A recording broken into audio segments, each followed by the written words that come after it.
M'hemmx bżonn li ssir mina bejn Malta u Għawdex, hekk saħaq il-President tal-Assoċjazzjoni Għawdxija tat-Turiżmu Joe Muscat meta kien kwotat mill-gazzetta Malta Business Weekly.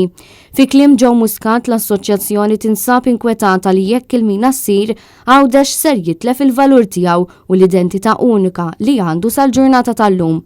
Joe Muscat saħaq li hu dejjem emmen li Għawdex m'għandux jiġi kopja ta' Malta, iżda għandu jżomm l-identità tiegħu għaliex f'każ li din tintilef Għawdex ser jispiċċa wkoll inaqqas l-ammont ta' turiżmu, xi ħaġa li ma jistax jaffordja li tiġri. Il-bżonn tal-mina jkompli jonqos ukoll minħabba li preżentement l-Għawdxin u daw kollha li jixtiequ jivvjaġġaw bejn Malta u Għawdex għandhom diversi metodi sabiex jagħmlu dan faċilment.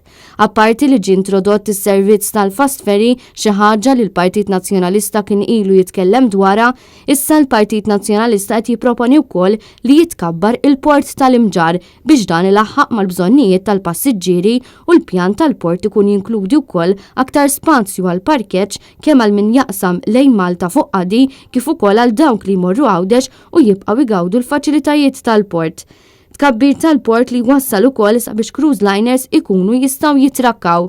Apparti minn hekk il-Partit Nazzjonalista qed jipproponi żewġ vapuri oħra li jkunu ġodda, wieħed għal passiġġieri u wieħed iddedikat għal merkanzija, kif ukoll qed jikkunsidra servizzi bl-ajru bejn il-Gżejjer, xi ħaġa li anke żżid l-ammont ta' impjieg fis-settur tal-avjazzjoni u li dwarha jaqblu anke il-GTA.